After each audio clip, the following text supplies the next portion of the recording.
Good evening, my friends, and welcome to WiseConservatism's Videoside chat on this Veterans Day of 2009. First off, I'd like to thank all of you veterans out there, tell you God bless you for your service, and God bless you for the things that you have done for America, and thank you for everything that you have ever done for us. We have right now a president who doesn't like the military very much. And one of the things that seems to make this man happy, even though he knows he can't show this, is when an American soldier gets killed, or when an American soldier just happens to do the wrong thing and gets put up on trial for doing that wrong thing. He has shown us over and over again that he much prefers the Muslim side of everything than the American and the Christian side to everything. When everything went down at Fort Hood this last week, and this Muslim extremist waged war on the United States, and yes, I said war, because he did this inside of a military compound inside the United States, and his purpose was to kill Americans. And not just Americans, but Americans who were going to go over to Afghanistan and fight Muslims and extremists. This man is not an American, and neither is our president. I have troubles even imagining this man as our president, because he is nothing more than someone who wants to destroy this nation and tear it completely apart right before our eyes. And over the last 6 or 7 months, he has added so much to our national debt that it'll be next to impossible to pay this off, and yet he still is continuing.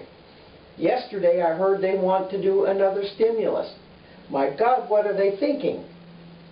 This nation is already on its last legs when it comes to financial things, because we are in such debt to everybody right at the moment that our grandchildren aren't going to see the light of day over this. And yet he continues. He wants to push all of his agenda just like a dictator does, and he doesn't care what we, the people, think.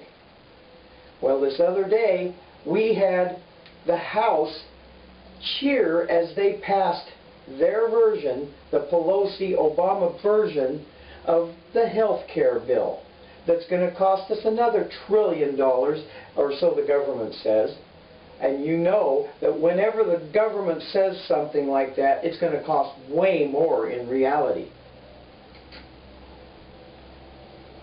Now, Pelosi and all of the Democrats cheered on this one when it was passed. But I'll tell you what, a lot of these people have lost their jobs.